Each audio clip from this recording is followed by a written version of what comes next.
Hey everyone, this is Relics, And I'm Nagatron. and we are watching round 6 of the World Tanks Classic League Season 1 on Prokhorovka with Bringing the Medal versus Team SKNAT. Alright, let's see what they do. Starting out here, let's go ahead and take a look at Bringing the Medal's team. They are running with 5 IS-7s, a T-110, a T-54, a GWE and 261 for artillery, and a T-50-2 for scouting here. So really fast on the IS-7s here. SKNAT is running 2 IS-7s, a mouse, 2 IS-4s, a Patton, a T-95, an Object 261, a 1390, and a grill. Love that you ran with that. It looks like we're going straight for a 6-line rush, and they're keeping their artillery back. That's interesting. They're going to be pretty vulnerable to a forest rush here to take out that artillery. Especially if that heavy doesn't move forward. B2 isn't exactly the most defensive position for artillery here.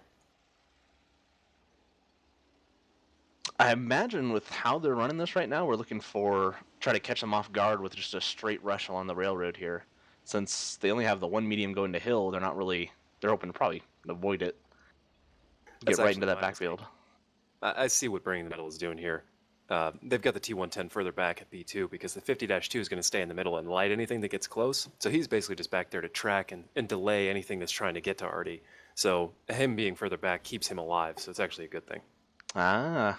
Ooh, great 261 shot there.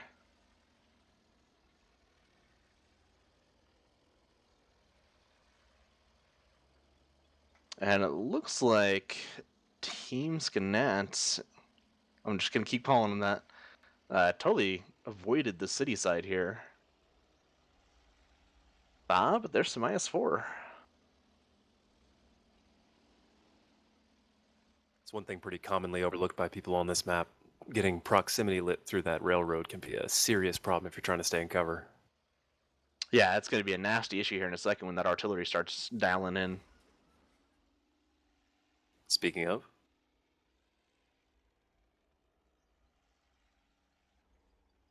it's going to work both ways for all 5 of these IS-7s, though, when they come over the hill. Looks like they've got 2 IS-4s stopping them. Other than that, it's a long trek to the field, or the forest over there, where a T-95, 2 IS-7s, a mouse, and 2 artillery are waiting. Fortunately, one of those artillery is pretty much only useful for either counter battery or tracking them if they come in there. Yeah, and I'd imagine if I was the other team right now that I would be...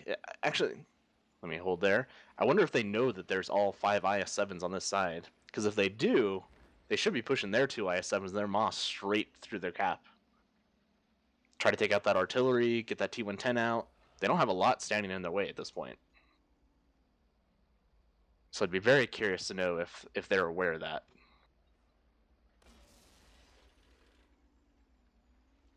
Be pretty safe to say.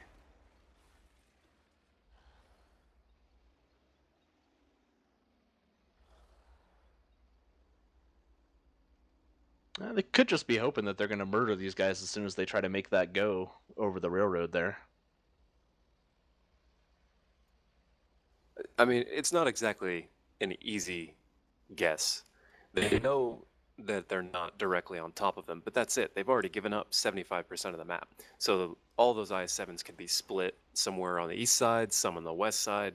They're really doubtful that they know much about how Bringing the Medal is laid out right now. Yeah, I'd imagine they can at least see 2 to 3 of these IS-7s. Just with the way they're trying to poke up over that hill.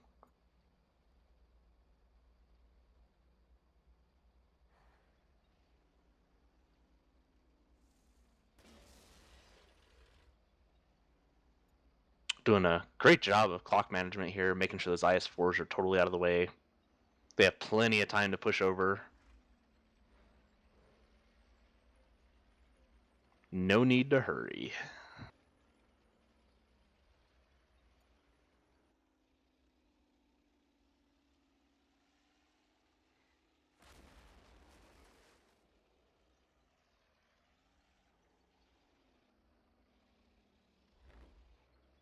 Well, that takes care of their forward tanks.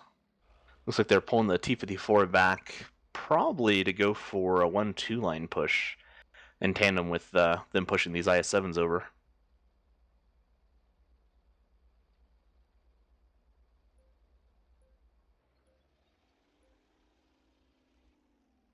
And the other team must just be kind of bunkering down, hoping they can stop any kind of cap rush or something. They still don't seem to be moving anywhere.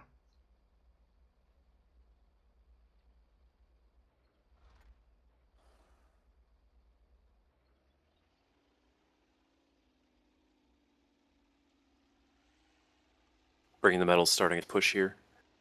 I expect them to start bringing the T-110 down as well. Yeah, he's been moving down a little bit there, and there's some forest people here. It looks like they were starting to push that moss.